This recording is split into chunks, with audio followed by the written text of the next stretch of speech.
Hey, we are a small snippet of Squanch Games, and we are here to tell you how excited we are to be a part of the Microsoft Games Show Extended. Game Showcase Extended. Game Showcase Extended. What's the need for the extended? Why add that extra word? Is there one that's not extended? And that's why? We're getting nods. There is a not extended one, okay. And that one's just called without the extended. So that's just called there's the normal one. Yeah. I know what this is. Yeah. Well, hey, look, we're happy to be a part of it nonetheless.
Welcome to Xbox Games Showcase Extended. I'm Erin, this is Malik, and we have the honor of diving deeper into some of the most exciting and talked about announcements, as well as gameplay from the Xbox and Bethesda Games Showcase just 2 days ago.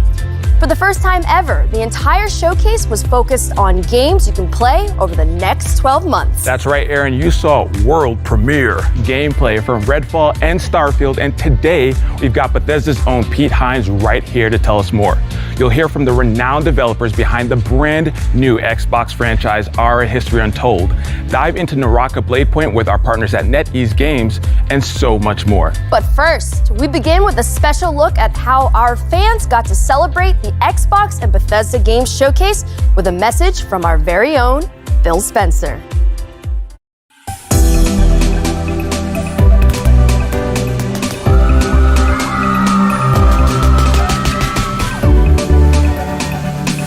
I love coming to events like this. You can just feel the energy, people loving to come together as a community, their love of video games, the Xbox fans. Just a really special time for everybody, myself included. Gaming has this unique ability to bring people together, whether it's saving the world from the aliens or winning a football game. It's so great. I love hearing from people. What did you like in the show? Those conversations with people that are here about areas that they like and areas they wish we would do more, I think that's something that drives us. You saw it in the show today. People said, we want to see more gameplay. And so we said, okay, great. You're going to see a ton of gameplay. Yeah, I think this is our biggest lineup ever in terms of just diversity of different kinds of games from different kinds of teams, different genres. There's some franchises, Japanese franchises, don't always come to Xbox. We've been working on that. Today we obviously had Persona. It's important to us. We not only have all the games coming from our internal studios, but also great independent game developers that we worked with around the world. So could not be more excited for what we're doing with Kojima. And he's got this really great idea for a game. And I want to be clear, because I know we say like experience and stuff. He's building a video game, but he has this real unique things that he wants to do in the game. And we said, okay, let's go do something together. And I'm just really proud to be in an industry that can be part of so many people coming together.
Bethesda opened the showcase with a dramatic gameplay demo for Redfall and closed it with Todd Howard showing us how deep the rabbit hole goes on Starfield. And we also got a sneak peek at upcoming expansions for Elder Scrolls Online and Fallout 76. Here to break it all down for us is the man, the myth, the legend himself, Pete Hines from Bethesda. Pete, how are you? I'm great. Good to see you. Good to see you as well. So about a month ago, you all announced some delays for both Redfall and Starfield. So I wanted to give you a chance to tell us a little bit about the decision-making process for that. Absolutely. Look, with all the time that goes into a game, it would be foolish to rush it out the door before it's ready. I think we have continued to sort of examine how we think about games and making sure that they are going to meet our players' expectations. Obviously, the last 2 years have really challenged us from a development standpoint. How we work now largely remotely, while a lot of our folks are not back in the office. And, that has an impact. I also think we've been thinking about things like release dates and when do we give those out and how do we make sure we give one out that we actually hit and don't have to change later. So it's not something we undertake lightly, but at the end of the day, I think what our fans expect, what Xbox fans, what Bethesda fans expect is a high quality game, and we want to do everything we can to give our teams the time to fully realize the games they're making. Yeah, and I think that's what it's all about, right? Like delivering an amazing experience for the players out there. And so, speaking of games, we're just going to jump into it. We're going to start with how the showcase started with Sounds good. Redfall. Mm-hmm. Now, before we even get into the game, Arcane's making the game, and I want you to talk a little bit about the pedigree of Arcane, just in case people don't know. Sure. These folks over there, they're doing their thing. Arcane Studios is known for really amazing, immersive sims. They do any number of things. If you play games of theirs, Dishonored 2, Prey, there's a lot of common threads you'll find in them. They create really amazing, believable worlds. I think that's a big part of their game is when you're in Dunwall or you're up on a space station in Prey, that it feels believable. There's a reason why things are the way they are. They're also big believers in systems-based as opposed to scripted. So they really embrace player freedom and sort of giving players the tools to decide, you figure out how you want to complete this mission or get through this area. We're not going to tell you how, we're just going to give you tools and then give you the freedom to go and do. But, there's great characters and interesting story. They bring a lot of different elements and then really let the player create the experience they want. And that's what it's all about. Gamers have taken many games and made it their own. And I think the fact that Arcane is making the game with that in mind is super important. Now, how similar or dissimilar would you say this game, Redfall, is from the other Arcane games? Look, on the surface, it's a first-person shooter that you can play solo or with up to 4 players, and so immediately you might say, well, it's not a single-player game, so it must be wildly different. And don't get me wrong, there's absolutely ways in which it is different, but I think when folks play the game, and even when they see more of the game, I think they'll start to see all of those things about an Arcane game that they love and appreciate. Why it's won multiple Action Game of the Year awards for Dishonored 2, is their ability to bring all of those things together, really high level of polish, and let folks experience it. And so I think all of those things we talked about. If you want to play a game by yourself and get a great arcane story, you can absolutely do that in Redfall. But you can also do things that you haven't been able to do in an arcane game, like experience it with friends and find out sort of how the whole can become greater than the sum of the parts, like playing it off of each character's abilities. You saw some of that in the demo that we showed. I think the more that people appreciate that, you almost are going to want to try and play Redfall a couple of different ways. You might want to play it by yourself a little bit, play it with others, and it's a game that allows you to do either or both of those things, however you see fit. I'm glad you talked about playing with friends, because I'm taking applications for friends to help me get through Redfall. Can I put my name on that list? I'm down to a little. It'd be an honor. Pete, keep me on that list. All right, we need to go explore Redfall together. I'm excited. I can't wait for that. And so let's talk a little bit more about the game. Now, between the trailer that we saw last year at the reveal, as well as this one that we just saw, I feel like Redfall reminded players of other co-op shooters like Left 4 Dead, for example. What makes Redfall unique? Again, it's one of those things, like if you watch just like combat footage, you might look at Left 4 Dead or Back 4 Blood or any of these things and go, oh, I see multiple characters facing a bunch of enemies, and so it's the same game. But I think that would be doing a disservice, that it's all of the things that take place in between the combat as well as the combat itself, sort of combining different skills and abilities in the way that you do, Layla dropping down an elevator using her powers that Jacob can use to get up top on a roof and provide cover. You have different characters who play roles really well, how you choose to use Brebone, the robot. All of those things come into, again, allowing the players not to say, here's a set of rules and you can only use, no, here's just some stuff that you can go off into this amazing sort of dynamic, ever-changing world and sort of experience and explore for yourself. And you come back the next day and it'll look and feel like a different experience, even though you're in the exact same part of the game. I mean, I think those are the kinds of things that Arcane does that really bring that sort of extra special element that makes their game so compelling. Yeah, compelling and fresh. So I'm excited for Redfall, and you said it here for everyone to see that we're going to be playing together. So I'm going to hold you to that. Absolutely. You got the proof. All right. Can't wait. Oh, awesome. So let's talk about Elder Scrolls Online. Now, I wanted to talk about the team philosophy, because I hear that the team is actually banned from saying things like, now is the perfect time to play. My least favorite saying is there's never been a better time to play a game. We all say that. Yes, games always get better. We know that.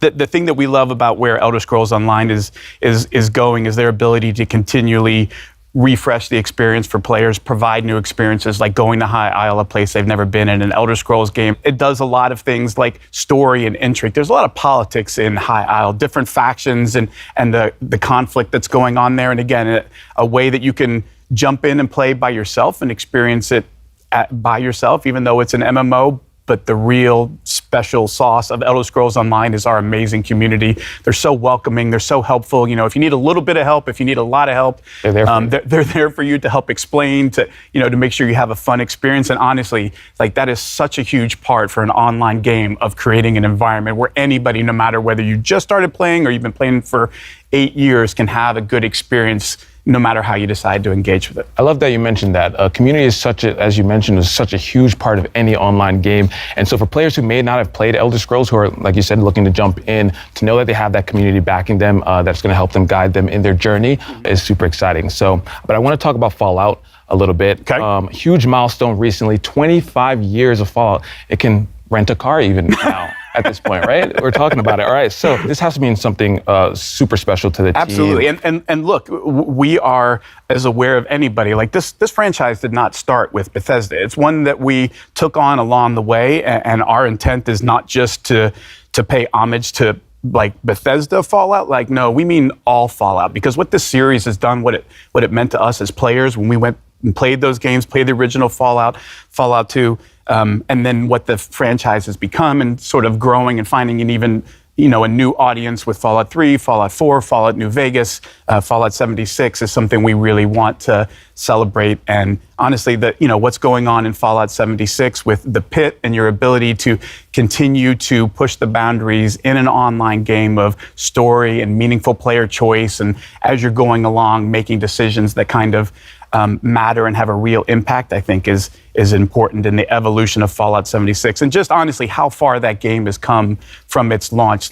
We're keenly aware of how that launch went, but we are also keenly aware of the incredible amount of effort and dedication from all of our teams across Bethesda to say, like, we believe in this thing and we want to give the fans more of what they want and the kind of experiences that they want. And where Fallout 76 is now is truly remarkable when you go back and look at sort of where we were and how far we've come, and honestly how much cool stuff is in store in the pit. It's going to be super fun. Excited to jump in. And again, that's one of those things that I'm sure you guys attribute to the community, giving that feedback. You know, that 76 community, again, not just in the game, but what they do for each other, to support other folks in the community, what they have done to raise funds for worthwhile causes. Like, it's not just an amazing group of gamers, it's an amazing group of human beings, and honestly, one that we're honored to interact with and be a part of every day. I love that, Pete. Before you make me cry, we're going to move on to Starfield, all right? Okay. All right, so let's talk about it. Starfield ended the show. I got to say, watching the trailer,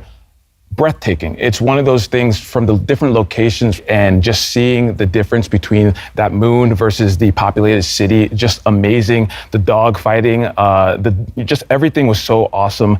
The team really outdid themselves. It's one of those things about a Bethesda Games Studios game that I always love, and it's been the case, honestly, since, you know, I worked on Morrowind and Oblivion and all those games that, you know, we talked about. And for every single one, you cannot pin people down to, oh, it's about this, because it's not. Like, ultimately what those games are massive sandboxes where they give players just ridiculous amounts of freedom to say, you go figure out what kind of game you want to play and what kind of experience you want to have, because that's what this game is about. It's not us prescribing and saying, you have to do these things. And like, no, it's about creating this huge sandbox with over 1,000 planets so you can completely explore and say, yeah, but you don't have to. Like, it's entirely up to you to figure out what is fun for me. Do I want story? Do I want to join factions? Do I want to, you know, build outposts and gather resources to build more cool stuff? The team really puts all of those tools in the players' hands and step back and says, now it's time for you to tell the story of Starfield, which is your story, which is going to be different than mine, which is going to be different than everybody else's. And I think that's really where the magic of a Bethesda Game Studios game happens. Speaking about the scope of everything, Todd said that this is what an epic RPG is. What does Bethesda define an epic RPG as? I think, again, it's sort of leaning into, look, there's a lot of folks who take a lot of different approaches on what does an open world mean. And Bethesda Game Studios always pushes themselves to the most freedom and least limitations, right? Where the items in the world are all real things. You walk into a store and there's a bunch of weapons or whatever. Like, that's not just art on a countertop. Like, you could pick those up. You could steal them and run out of it. You can create chaos. Like, we don't want to put too many limits on what the player is or isn't allowed to do. We love it when players say, I wonder what happens if, and then they try it. And then they get to see, like, oh my Lord, chaos ensued and it was insanity. Everybody was shooting at me. And like, that's, I think, the beauty of Bethesda Game Studios and the number of ways that they push for you to explore that, right? It's not just one, it's, you could spend thousands of hours doing nothing but shipbuilding and like focus that as all you're about, and that's okay. But you could also be about exploring every planet and finding all of the good, and that's okay. Or you could just play the main story and be like, I want a kind of experience that I'm guided through so that I kind of get to see stuff, and I might stop here and there. Oh, there's a cool side quest that I got, but you know, I want something that sort of leads me through, because I'm a little, you know, it can be a little daunting to say you can go do whatever I want. Like, ooh, I don't know what I should do. So some folks want a little bit of a guided path or to understand where the fun is, and no approach is wrong. Like, for me, that's epic, because it says we aren't putting any limits on what you can or can't do. We're going to set you loose and just sit back and watch the beauty that you create with your own stories and the way that you solve problems or choose to spend your time in this world we've created. I love that. And you know, what you said about, you know, those moments that maybe you experience that I don't, like, those are some of the best moments if I think back to playing RPGs when I'm discussing with my friends. Oh, did you see that? No, I didn't see that. Where did you see it? And having them go out and find it. So I think that's going to be one of those things. We talk about that a lot, that sort of water cooler moment. Exactly. Of like, you come in the next day and you talk to everybody about what you did, and you were like, wait, I did that quest, but I did this completely different thing. And you sort of start to appreciate all of the choices that you could have made. You didn't even realize were an option. Like, oh, I didn't even think about doing that. Like, oh yeah, I just ran in and stole his ship and shot all of his crew members and took off. Like, you can do that? Like, oh yeah, you can do anything. Like that, I think that is a special part of a Bethesda Game Studios game. And when we say epic RPG, we mean all of the stories, all of them. All right, you just gave me some ideas for stealing people's ships. So I appreciate that. That's going to be top on the list to do in Starfield. Now, we saw quite a bit of combat and action in the game. That seems to also be, in addition to exploring and everything, that seems to be another huge focus of the game. Absolutely. I mean, look, if you look at a game like Skyrim, which like everybody's played Skyrim at this point, it can, a combat is a big part of that. Unless you decide it's not. Like if you're one of those folks that says, actually, I'm going to do the alchemy thing and I just go off and pick flowers and make potions and like live another life in another world this way, then combat isn't part of it. But look, we know in an epic RPG, there's always bad people, shooting at you. Sometimes you got to return fire, and there's a lot of fun to be had there. And so, providing a lot of different skills that sort of determine how good you are in combat, combined with all the different weapons in the game, and then you layer in ship combat and all of these other things, it starts to sort of paint a picture of just how broad or how deep the rabbit hole goes. It's going to be so impressive. And you touched on it a little bit, and I want to talk about it because this was watching the video, the demo, what I saw, and it really caught my eye is around the ship. It's not just getting in the ship and that's your ship. There's so much behind it. Can you talk about it a little bit? Yeah, like every ship is customizable to the nth degree, and not just like cosmetically. I want my ship to look like this or look like that, though obviously that's totally a thing that you could do if all you care about is cosmetics. But it goes much deeper than that in terms of like what kind of shields you have, what kind of weapons you have, like what kind of ship are you building? What do you want it to be good at? What trade-offs are you willing to make or not? And then the other part of it is, of course, well, you can't just it's a spaceship. Those aren't cheap. So you have to figure out how am I going to do this? Where do I get the resources to build this stuff? What kind of, skills do I need to level up to improve different parts of my ship beyond, what I could do without those skills? So there's a lot of, again, choices in terms of you get to decide that, how much you want to put into that or not. Do you just want to give somebody money for the parts that you want? Do you want to build it? All of those things are sort of part of the fun of deciding how much do you want to interact with this and how do you want to interact with it? Absolutely. I mean, just as you mentioned, the scope, the level of player agency, something that I feel like is going to just make Starfield such a special experience. So between Redfall, ESO, Fallout 76, and Starfield, you all are just killing the game. Yeah, we got a few games coming out. It's going to be so great. Pete, thank you so much for stopping by. Thanks for having me. Of course, Pete. Now, coming up, we'll hear from our friends around the world, including Squanch Games, Obsidian Entertainment, Playground Games, and of course, Xbox fans like you. But first, let's hear from the creators of one of the world's most popular Battle Royale games.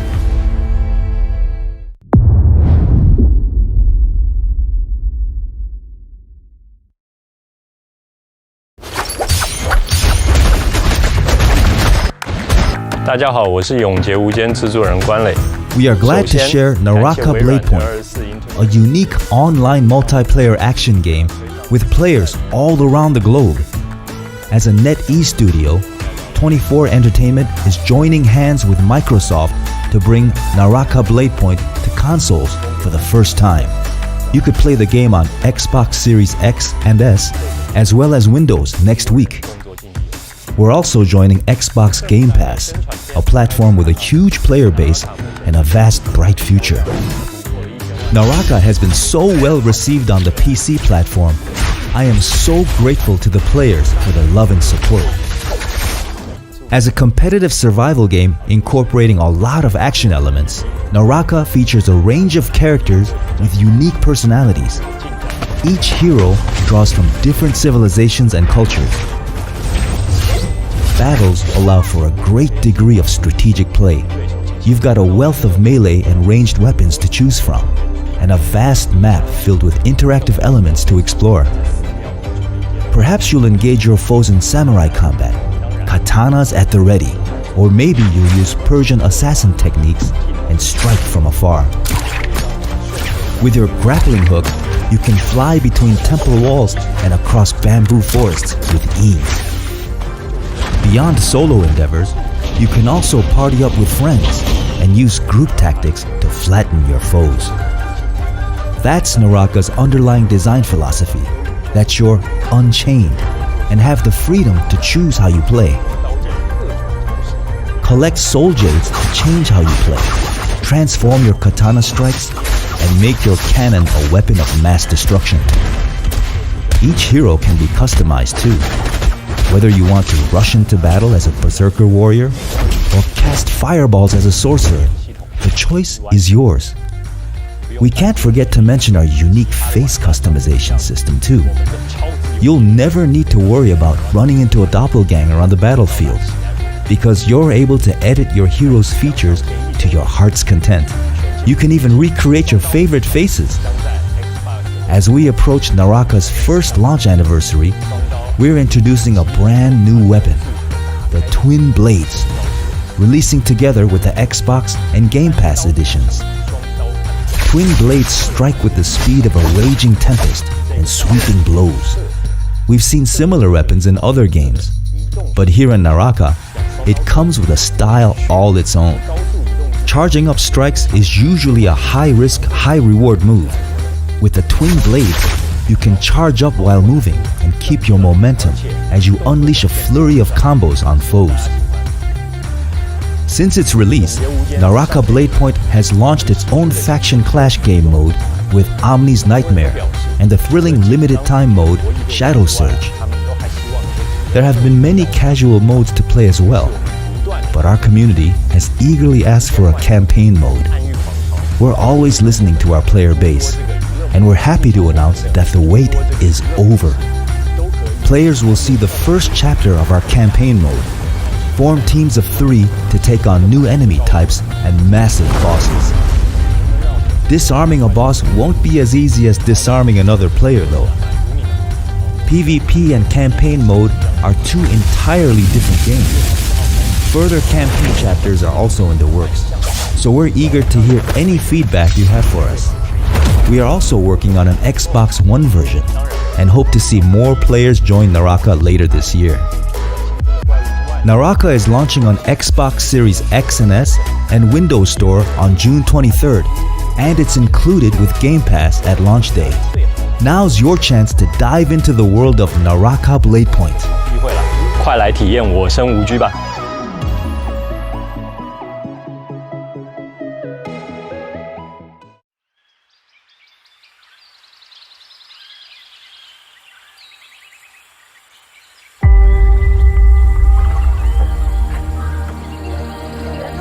History is filled with moments of greatness. Some well known, some lost to time. But what about the history that could have been if you were its architect? How would you reshape the world? What new stories would you tell? And when your people speak, would you listen? How would you lead them in this new world?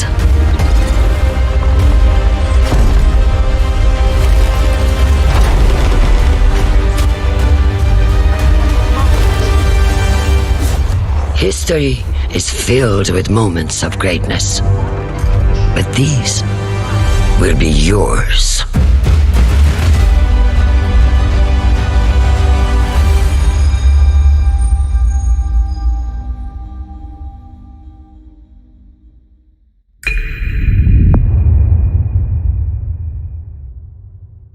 I'm excited to welcome our friends from Oxide Games for a closer look at their historical grand strategy game for PC called Aura History Untold. Dan, Michelle, thank you two for joining us today. Thank you for having us. And on behalf of the entire studio, we are really excited to be here and finally be able to talk about Aura. I mean, we all are excited too. You just had the world premiere 2 days ago for Aura. And I have to say, I'm a really, really big history fan. I love me some history, so I've been looking forward to talking to you two about this. Now, we all know this is not your first strategy game, but the vision behind Aura is so ambitious. So tell us more about it. And also for those who are new to Oxide Games, we'd love to hear more about the studio as well. So Oxide Games was founded 9.5 years ago in my basement, actually, from the development leads of Civilization V. And our goal is to push strategy games to the next level. And what's really great about working on a new IP is that you don't have kind of these previous expectations that a sequel would have. And so the sky really was the limit, and we got to really take the genre to a new space. And we really hope that not only will fans of strategy games like this, but people who've never played a strategy game before will find something they love as well. You're absolutely taking it to the next level. I think I saw like a drone was in like the 18th century or something like that. It's very, very fascinating. And I think that like, if you're someone who really enjoys history, it's bringing like all of the worlds together, all the periods of time together. And that's a grand vision in itself. So how does the vision of Aura impact the player experience within the game? So one of the kind of big things we wanted to do with Aura was really explore how to make the game less about finding that optimal strategy, that optimal path, and really bring in ways to make it more meaningful to the player, make it unique to themselves.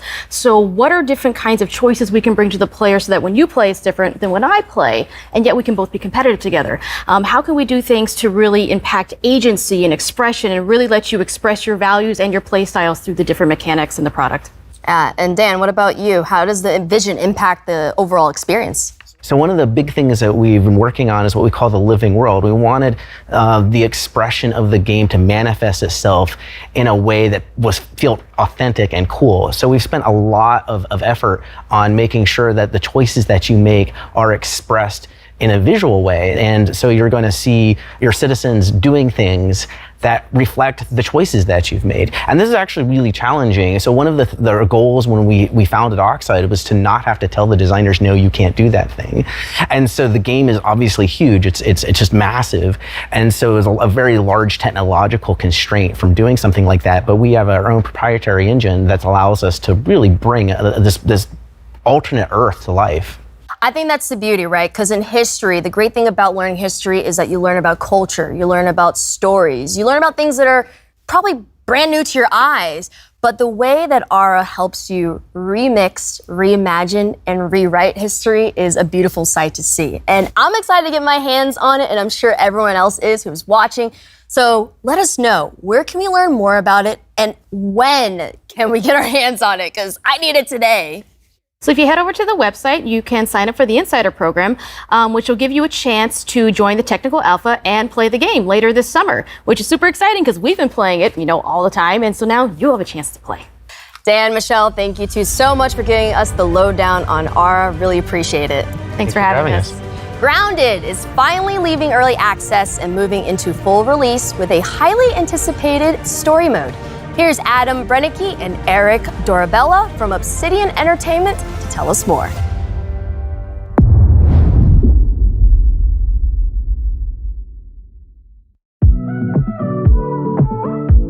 What can players expect from the 1.0 launch of Grounded? The big one, of course, is going to be a complete game, and that means story, right?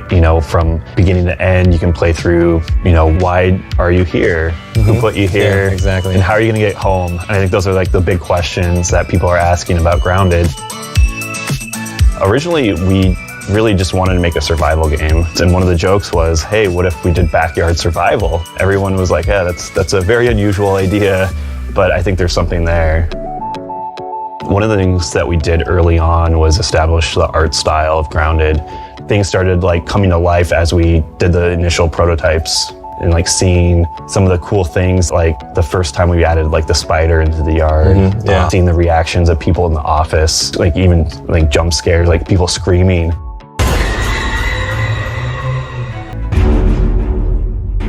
So Adam, we have the Broodmother from last year. It was our first big boss.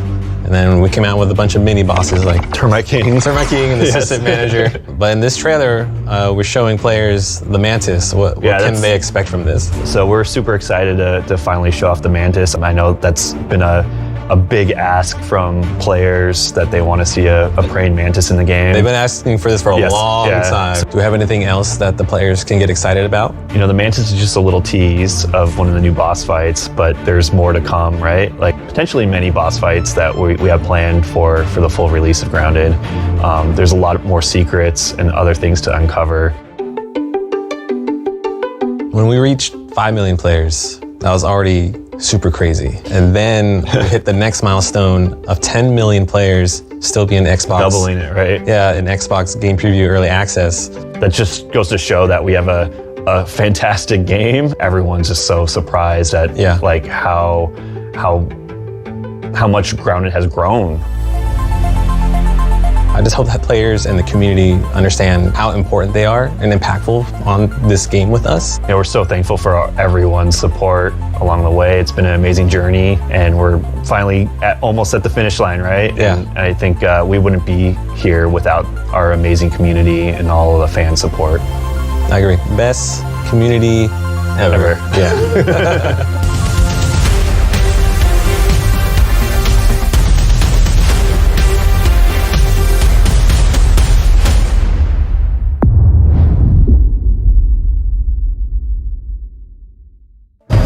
So I got a call from my good friend York Newman, the head of Microsoft Flight Simulator. He told me it was imperative that I meet with him. So I'm in this helicopter, we're flying to this location, we're on our way, let's go.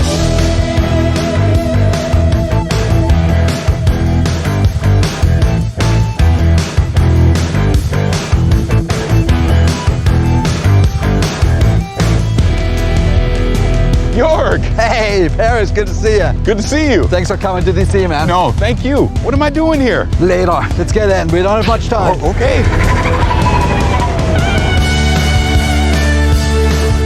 All right, Paris, right across the Potomac. That's where our contact is. Are we headed towards Arlington? It's still secret.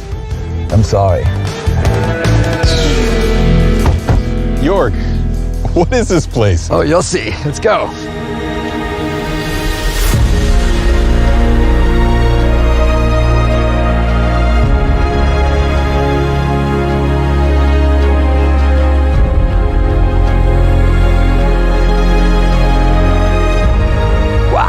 Look at this place.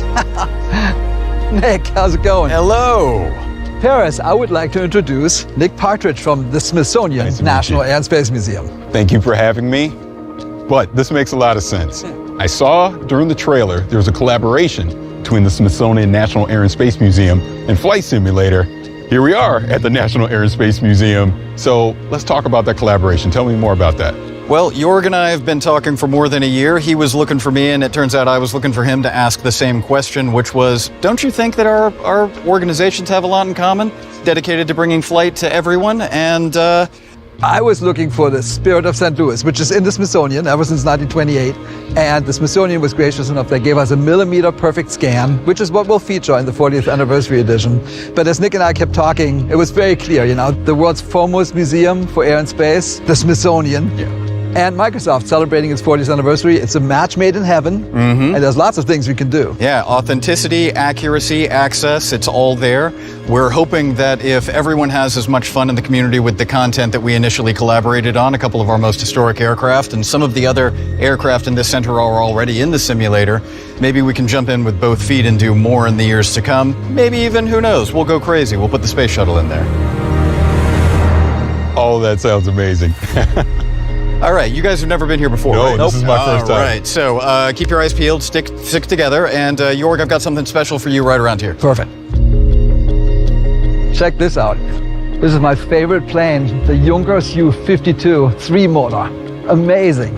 And that is an awesome plane. And as I look at all these planes around here, it makes me ask the question, are you going to put all of them in flight sim? Maybe not all of them, but we hope a lot of them. In the 40th anniversary that comes out this fall, we already have 3. We have the Wright Flyer, the Spirit of St. Louis, and the DC-3. And we hope to get a few more. As Nick and I were talking, there's a lot of things we could do. Yeah, we started with the most iconic ones, and who knows? There's no lack of opportunity. I keep saying amazing because this place is amazing. And just like Flight Sim, it just keeps going. So what else is happening? It does seem like we're going supersonic, like the Concorde here. We've been doing a major update ever since we launched, every month since August 2020. And just today, we're actually launching World Update 10. And guess what? Tell me. It's the United States. And it's huge. We have a dozen cities, a new height field, brand new aerials, new missions, new airports, new everything. And as always, it's free. And check out this beauty. This is the Beechcraft Model 18. They call it the Twin Beech. It's a famous plane, and that's also launching today. And it's a great coincidence. It's actually a huge coincidence. Jorg's been working on that Beechcraft since before we met, but it's a great example of how much we already had in common. So Jorg, what can we expect the rest of the year from Flight Sim? We have a ton of great things coming up. So today is World Update 10. We have 2 more World Updates, one in August and one in October. And then in November, we have the big 40th anniversary edition, which will be an absolute delight for anyone who loves aviation. Okay, that 40th anniversary edition. Tell me more about that. Yeah, so we're celebrating by bringing back some of the planes from the old sims, like from Flight Sim 10, 9, 8, even before that. And we're restoring some of the old missions, and we're bringing back some of the airports that were in those editions. So it's a real celebration of the franchise. So this celebration is not only of the franchise, but the past as well. And we're also adding brand new things on top of it, like that the community really wanted. For example, helicopters. Sobo wrote a brand new fluid dynamic system to make all that work. And then we're adding gliders, which is a completely different way to experience the planet. It's just you and the wind. Right. And then the last one is we're bringing, it's the biggest deal for simmers, a brand new real-to-life airliner, the A310 from Airbus, by a brand new partner called IniBuilds, a great development team. In fact, of the 10 planes we're bringing, most of them are created in collaboration with third parties. So it's a really cool way for us to integrate with the creator community. Now, how do I get this? If you're on Game Pass, if you already own Flight Sim, the 40th anniversary edition is a free upgrade. This has just been an incredible experience, seeing all these planes and going through the history and everything that's coming to Flight Simulator. I mean, thank you so much. Thanks for coming to DC. Paris, thank you, Nick, for the great collaboration with the Smithsonian and for kicking off the 40th anniversary edition of Flight Sim. It's been wonderful. Thank you so much. Yeah, thank you.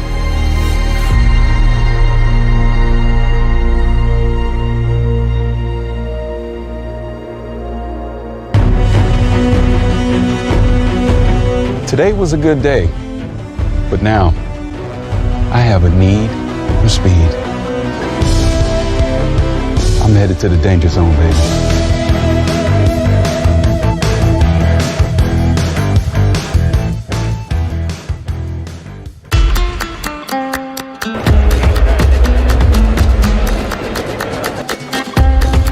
Estamos aquí para disfrutar del mejor día de mi vida, el día de la Xbox, que estoy muy emocionado.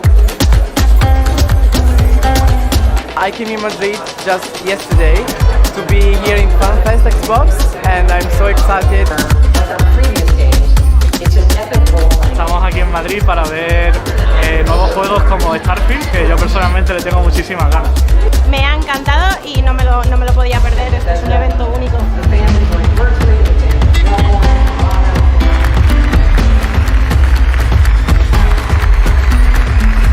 Why gaming? Just a passion. Son experiencias únicas. Me ofrecen algo que no encuentro en otro lado.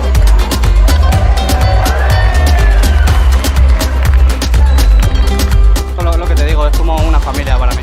Me ha parecido genial y un cierre para un evento así maravilloso. Just the passion that people have. I feel very welcome.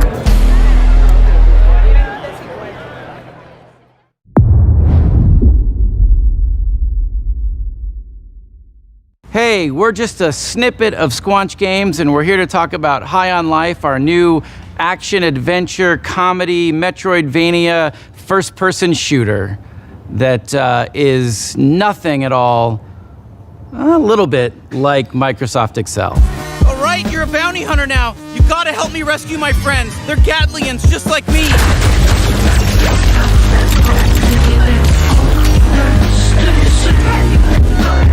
That's our game, High on Life. Pretty insane. There's a lot to talk about. Let's dive in. So Justin, you're typically known for working in animation. What brings you into the world of games? Why are you in the world of games? I'm obsessed with games, have been my whole life. Always had ideas, always had, things I would love to make, but just never thought I could ever step into that arena because I lack all the skills needed.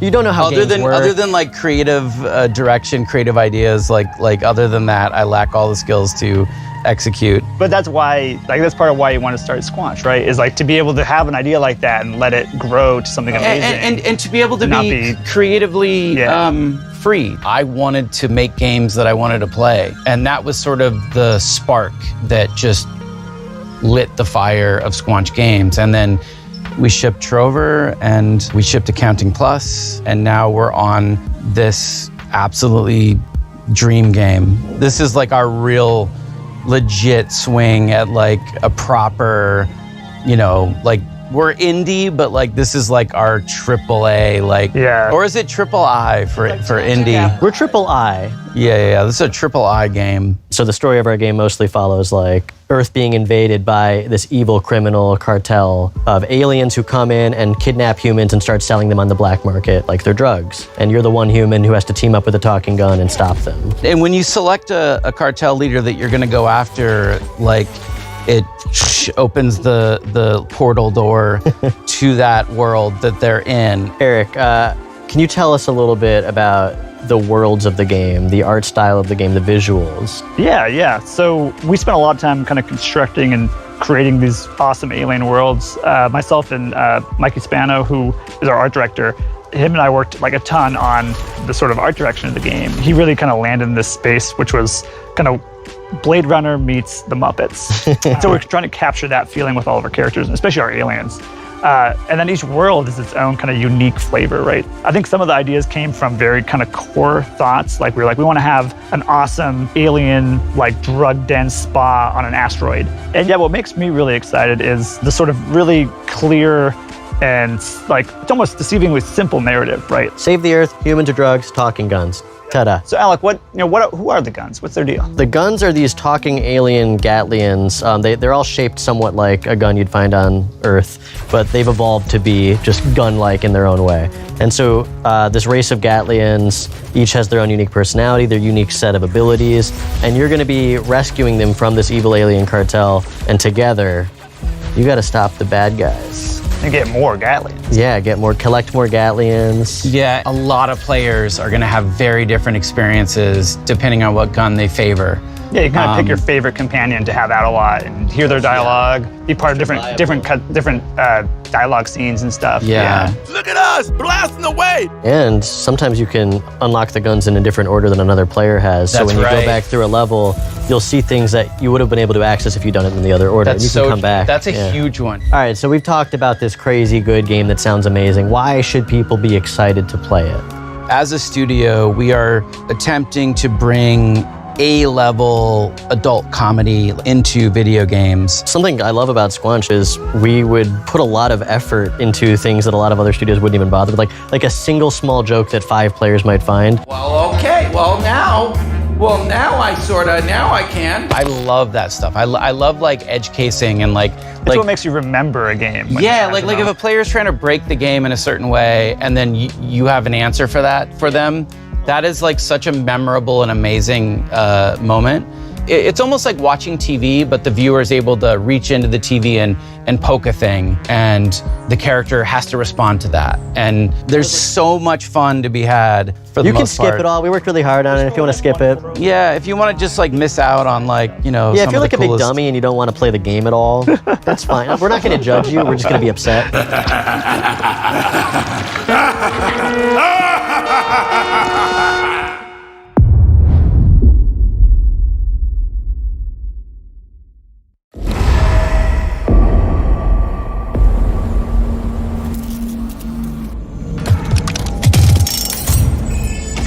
Gonna be fun.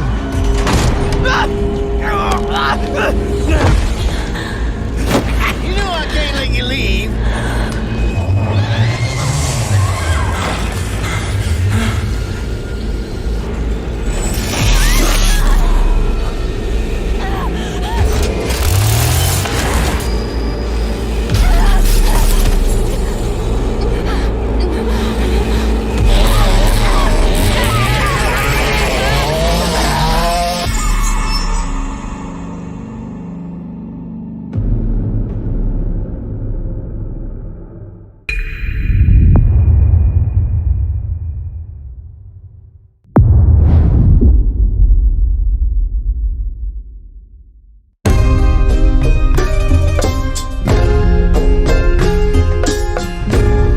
Pentiment is a narrative adventure game set in 16th century Bavaria, which is part of the Holy Roman Empire. You play a character named Andreas Mahler, who is an artist working at a Benedictine abbey. He gets involved in a series of murders and scandals and tries to unravel them over a period of about 25 years. The name Pentiment, it is specifically referring to paintings in which there's an older painting underneath the painting that you see on the top. And if you scrape away the top layer, you see what was left behind. This has a bunch of significance. Obviously, you're playing a painter, but also it has a lot of significance to the idea of history kind of being covered and uncovered over time. When I saw narrative-driven games with really distinctive art styles, I was inspired to make a historical game that focused on the unique art style of the early modern period that was really driven by the relationships between characters and the stories that played out over time. Hannah Kennedy was really integral to defining the art style of Pentiment, especially blending the late medieval illuminated manuscripts with the early modern woodcuts. Yeah, so there's a lot of major points to solve and kind of marry between wanting this to be a true to the history, true to the feel of the source material that we were referencing as far as the narrative, but also thinking about the types of games that were like what we imagined we wanted as far as a gameplay experience. From the beginning, I knew that I wanted to portray a community that changed over time, which meant that characters are changing over time. That's really the focus of everything. The buildings do change, but really it's the characters where you see all the crazy stuff happen. Kids that I had become attached to because it's a 4-year-old and we designed them to be a 4-year-old and then they're getting married, and then I felt a weird like emotional reaction to that because I'm like, oh, baby's all grown up.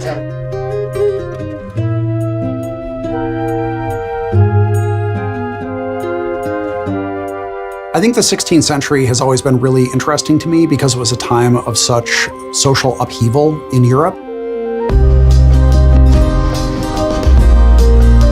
I think when we look at social change in the past, it seems like it's a thing that always happens outside of our time. But right now, I think we're maybe more aware than ever that social change is happening constantly, and people are always struggling with it. It's always a difficult process. And so I hope that by looking at people from the past, we can see that even though the setting might be different and the specific issues might be different, ultimately we always struggle with social change.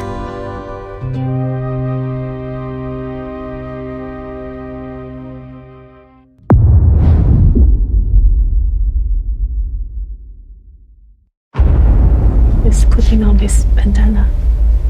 All right, let's do crime.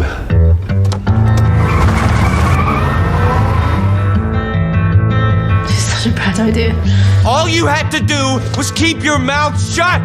I'm gonna override this. Is your life mission to cause harm? Yeah. This is my favorite shot of the whole game, this one.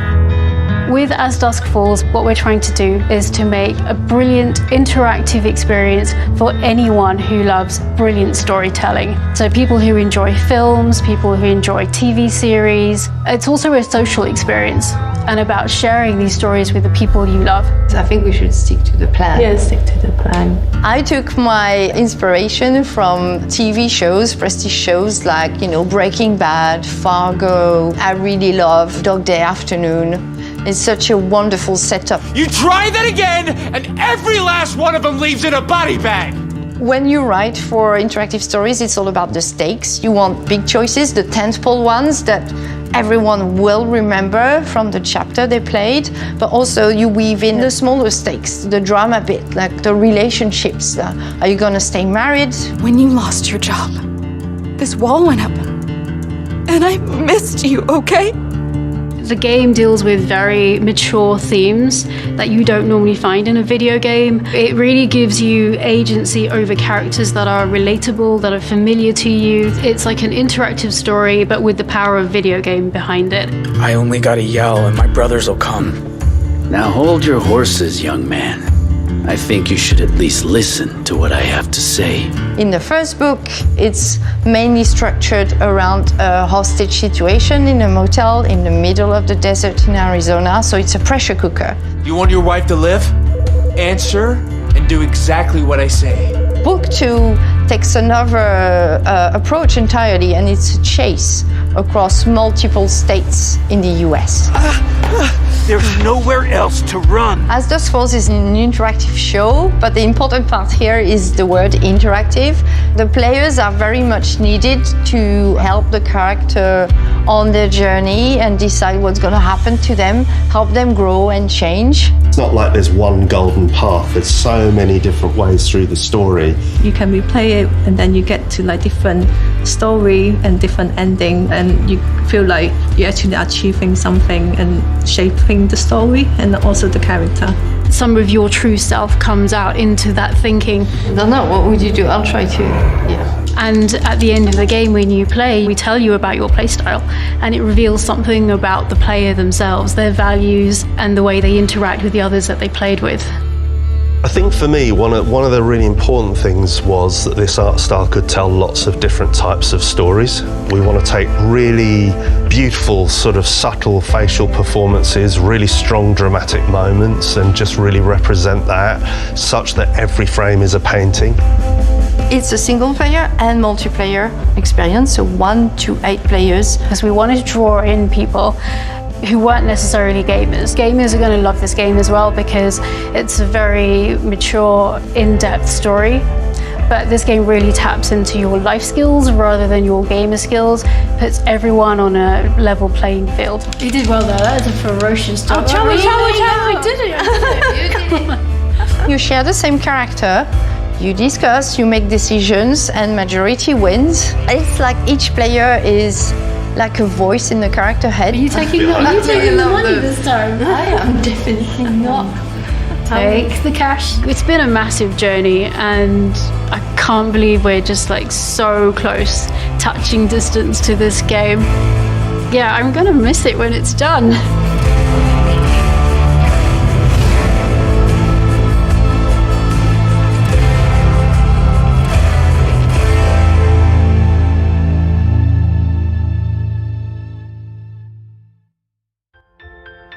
Let's check out what mysteries, adventures, and, of course, slimes are waiting for us in the new, vibrant world of Slime Rancher 2.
All right, time to get going. First trip in a while. Put this in here. Australia.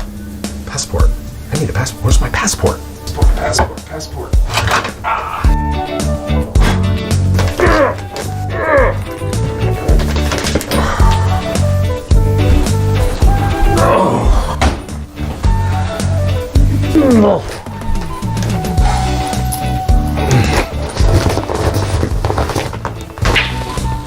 All right. Where's my Uber? All right, let's go.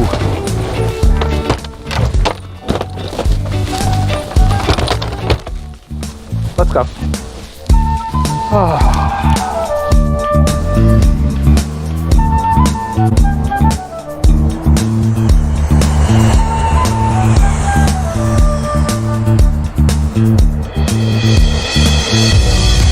Welcome back to Melbourne. It is so great to be here in person. Get ready for the showcase.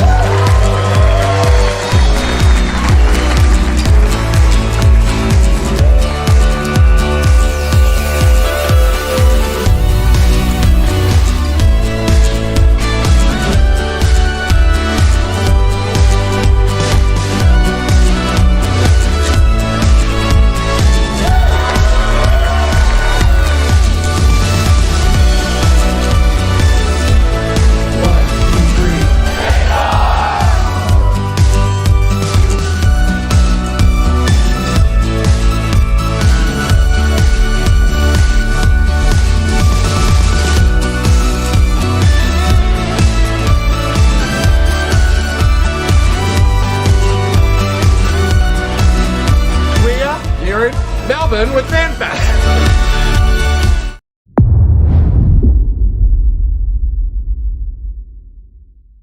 We are so excited to tell you all about Forza Horizon 5 Hot Wheels, the first expansion for Forza Horizon 5. So Mike, let's start with why the team decided to bring Hot Wheels to Forza Horizon 5's Mexico. Our fans have been telling us for years about how much they loved Forza Horizon 3's Hot Wheels expansion. So we've been waiting for the right time to bring everyone another Hot Wheels adventure. Forza Horizon 5 presented the perfect opportunity to bring Hot Wheels to life like never before with the power of the Xbox Series X and S. It really does sound like the perfect time for Forza Horizon and Hot Wheels, so I'm wondering if you can tell us a little bit more about what to expect being in the clouds of Mexico this time. Yes, you travel to the clouds above Mexico to visit the Hot Wheels Park, which is comprised of over 200 kilometers of the fastest, most extreme tracks yet. Once there, you'll join the Hot Wheels Academy and set out to take on Forza Horizon's most extreme racing yet and prove yourself a Hot Wheels legend. Let's go.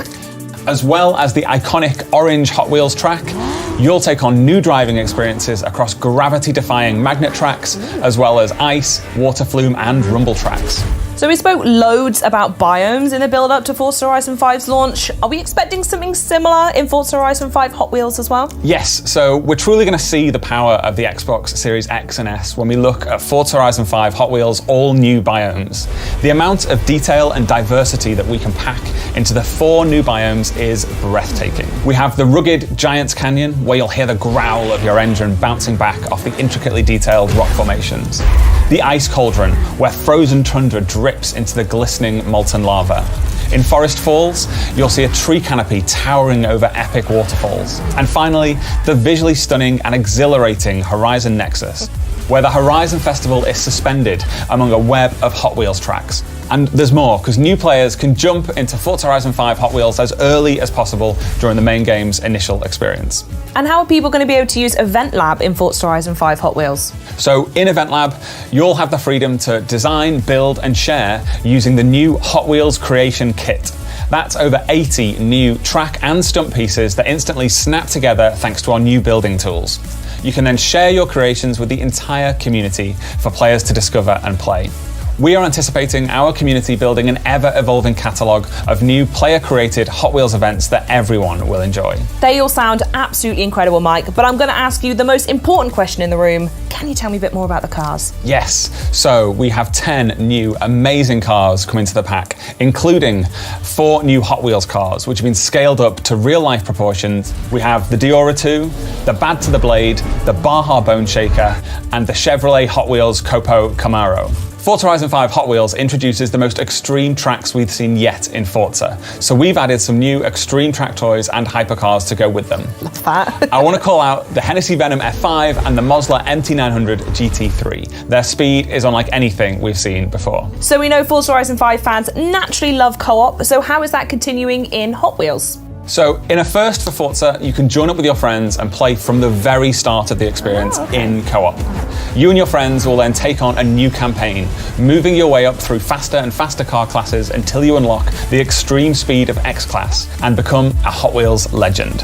You can also choose to take on the world in Horizon Open or team up with your friends to take on a team of drivatars in the Horizon Tour. Ooh, I absolutely love that. Final question now though, when can we expect to play? Yes, so Forza Horizon 5 Hot Wheels releases on July 19th on Xbox Series X and S, Xbox One, Windows PC and Steam.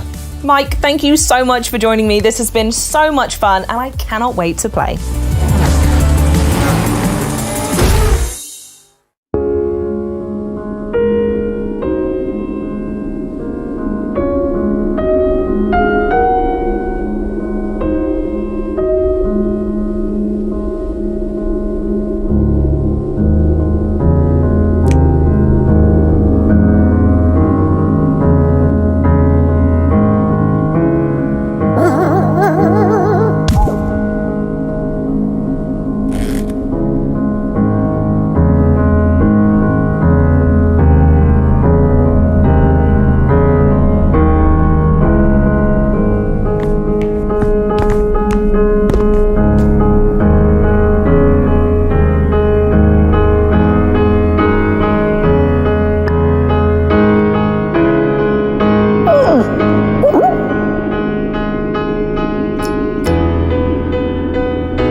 Now, onto our next block, pun intended of course.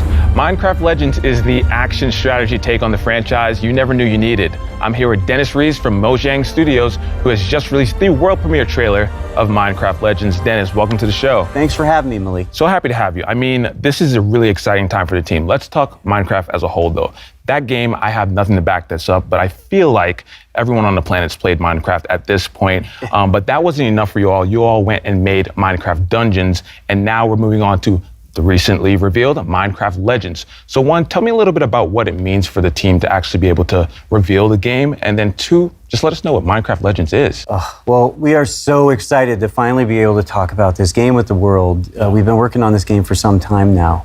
Minecraft Legends is an action strategy game is set in the Minecraft universe. And in order to build this, we really wanted to partner with a great company that understands strategy games. And so that's when we reached out with Blackbird Interactive. And in doing so, we were able to create an experience that is welcoming for people who may have not played Minecraft, but also people who have. And I mean, you've seen the trailer. It's about going and traveling through these beautiful biomes, exploring this world that is familiar yet still mysterious. And so as you explore these lush biomes, you collect resources, and then you use those resources to build defenses from these dangerous but very cute piglins.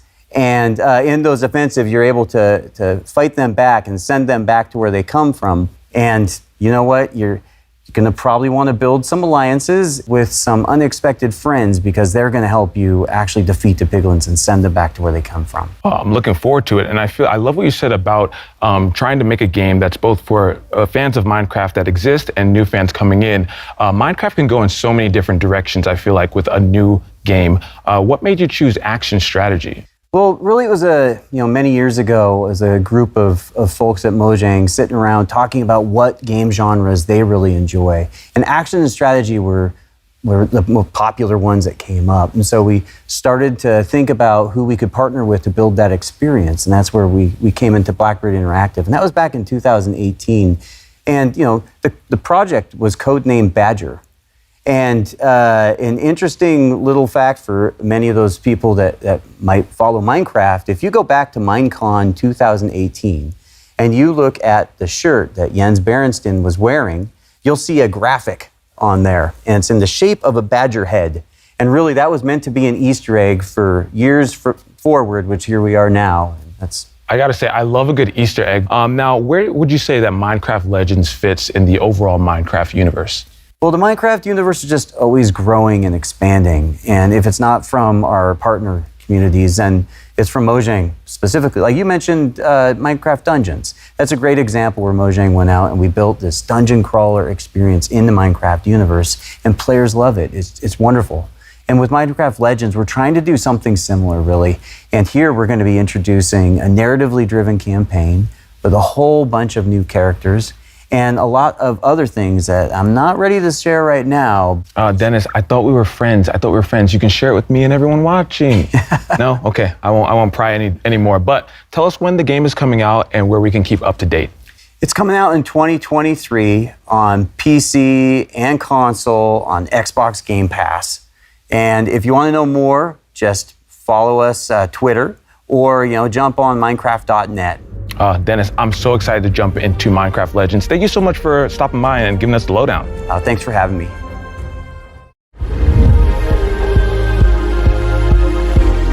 What up, everybody? It's your boy Kirsten, aka Kayvon Dubin. We're here at Xbox Fan Fest. We got a whole lot for y'all to check out, so let's get it in.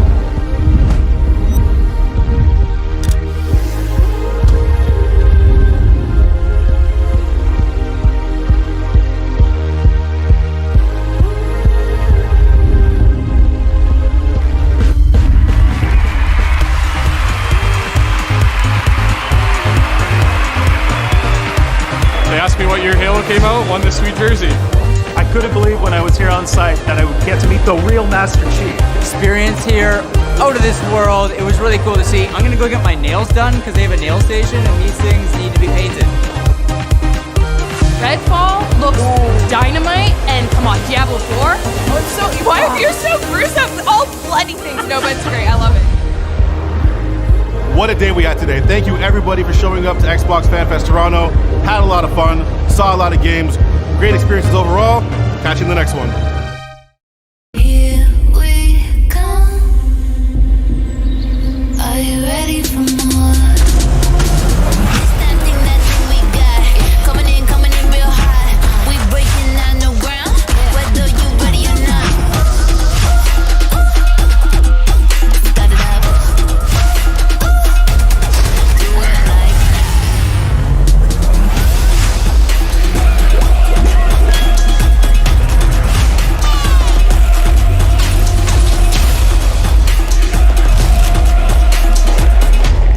Ready, set, go. We coming up next. Yeah, watch this.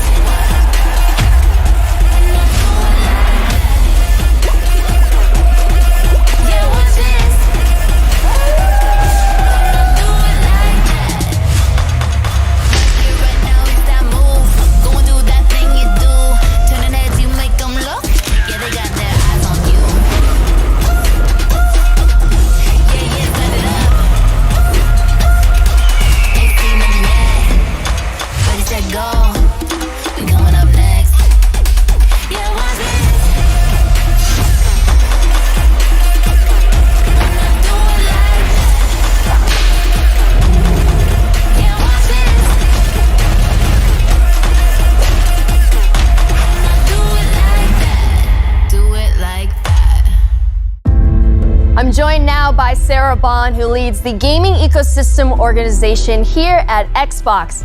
Sarah, it's so great to have you. It is awesome to be here and so good to see you too. Yes, I'm super excited for this conversation because as we know, game creators are crucial to Xbox's success. And whenever you talk about them, it's with such passion and tenacity. I love it. And it sounds super important to you and the rest of Team Xbox. So my question to you is, how do creators inspire the work that you and your team do? The creators are just the bedrock of everything we do on my team. You know, when you really think about it, where gaming really comes from is it starts with someone who has a creative idea that they choose to put into a game that we all get to experience and enjoy. And that's really the bedrock of our industry, of what motivates us, is to help those people, those developers, bring their stories out. And we think about it in three ways. You know, how do we create a vibrant and engaging gamer community for them to come to through Xbox? What are the set of tools and services that we give them that make it easier and faster and more affordable for them to make a game? And how do we create a range of business models that they can use? Because a business model really enables them to perform all sorts of different types of innovation. Yeah, business models, tools, resources, all these provide choices, and it's increasing these choices for not only the developers, but the players themselves as well. Yeah. For example, you and your team just announced a new feature that's going to bring game demos to players. Can you tell us a little bit more about Project Moorcroft? Project Moorcroft. I know. I love these project names. I wish they would just let me name it, but Yeah, they just won't. say it. I know. You know, They won't. Can we change that? Well, look, we were sitting around as a team and we were thinking about some of the things that we've always loved the most about the gaming industry. And one of them was, remember when you would go to like a show like PAX or E3, and you would go to the show floor and you get to play a demo or a piece of a game, and the developer would be right there next to you, talking to you about their experience, asking you to try things out, asking you your feedback. And that was one of the things I loved the most about those experiences. We just don't have them as much anymore, you know, in the way that the world has evolved. And so we thought, gosh, how can we make Game Pass like that? Like, how can we use the power of Game Pass and all of the great discovery and player engagement that is in it and have it create for creators that opportunity to engage with fans early as they're creating their game, and also for players to get to experience something that they're really anticipating. And so that's what we're going to do. We're actually going to have a program that enables developers to take a piece, a level of their game, and put it into Game Pass so that they can get that great feedback and players can engage with them. And we know it's a lot of work sometimes for developers to do that, so we're also going to compensate them for their participation in the program. I'm so excited for what's going to come when we launch that. I think the one thing that we all miss is that connection, right? And now that we are able to come back into conferences and stuff like that, we still need to deepen it, because by deepening that connection, you're diversifying the voices, and then that in return helps to diversify the games and bring diversity into games. Completely. So how will Microsoft help to further that front? Yeah, we think about it all the time, frankly, as Microsoft, as Xbox, in my team in particular, because creators is core to everything we do.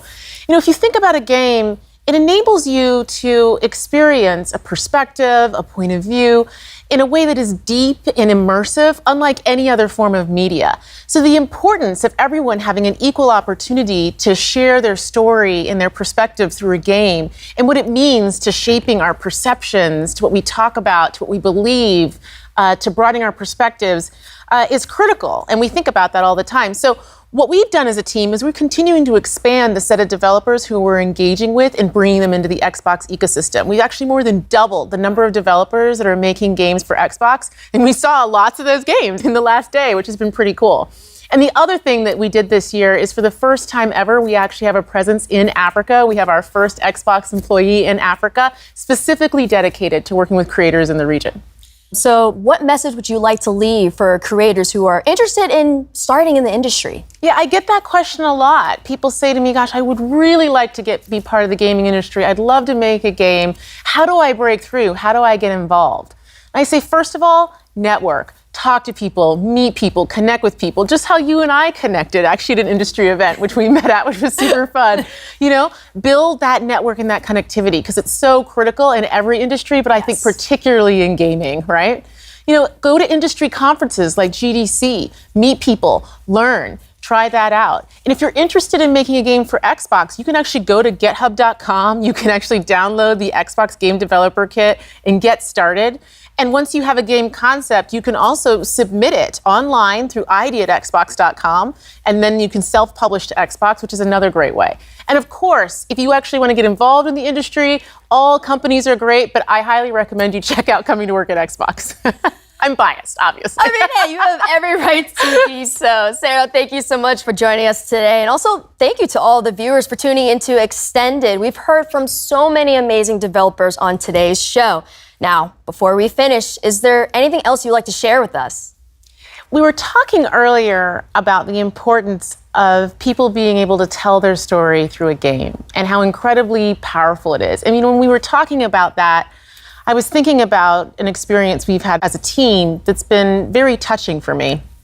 So, a couple years ago, we started really consciously extending the depth and breadth of content that we have in the Xbox ecosystem. And it was through that I got to know the team making Stalker 2 really well. And I actually got to intro that game last year in the Xbox Game Showcase, and it was just incredible. And the thing was, when I was looking at that game last year, and I was looking at the story that they were telling, and they were talking about the beauty of the land and their dedication to their culture and their country, and I thought, wow, this is a cool game. This is a compelling story. But sitting here today, recognizing that team is Ukrainian, they were based in Kiev, looking at that story and what they were showing to the world just feels entirely different and far more poignant and visceral to me. This is a team who's talking about their culture, talking about fighting for the existence of being a nation, of being a people, of having their own language. And now we all, as a world, have gotten to see how tenuous that in fact is.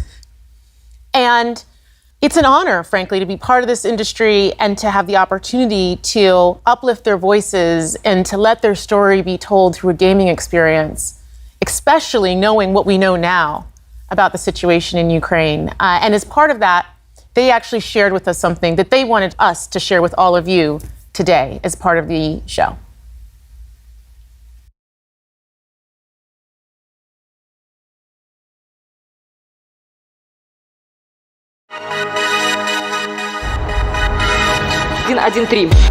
Есть.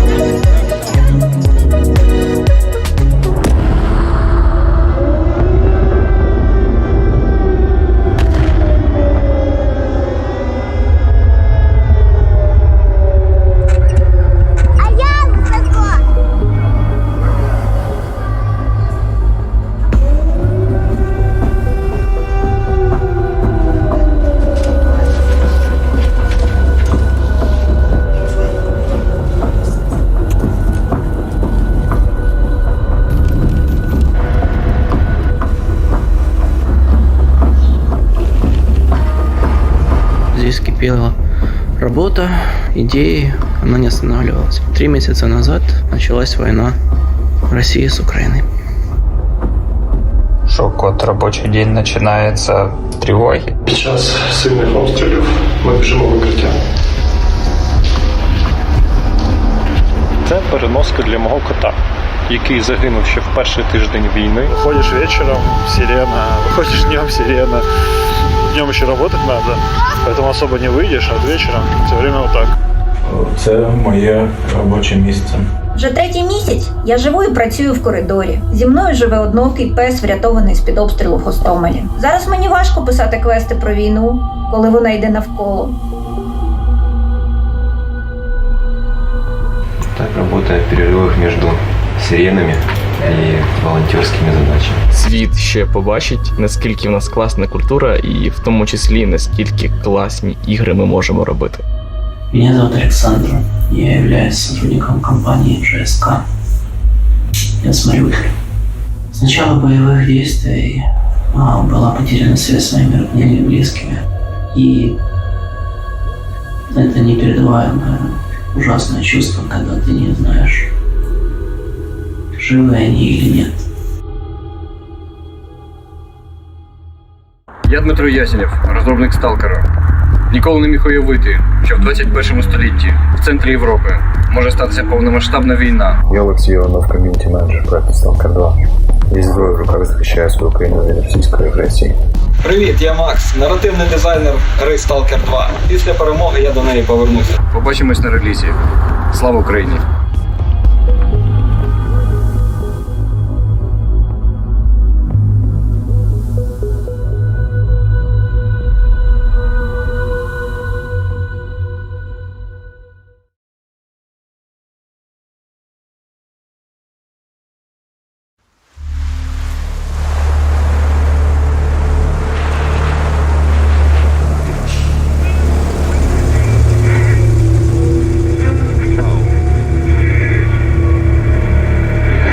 Last question, Dr. Dallin. Are you sure the perimeter surrounding the zone is really enough? If a powerful emission were to occur, we would... Listen, the zone has remained stable for years. Besides, we didn't establish the most advanced institution in human history without first guaranteeing its safety.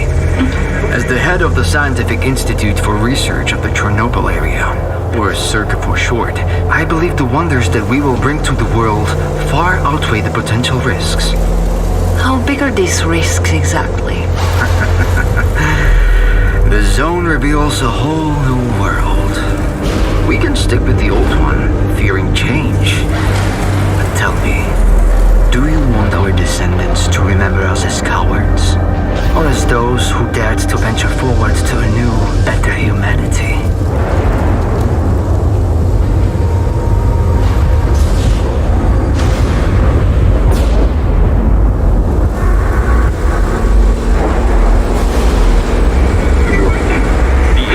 Evacuated.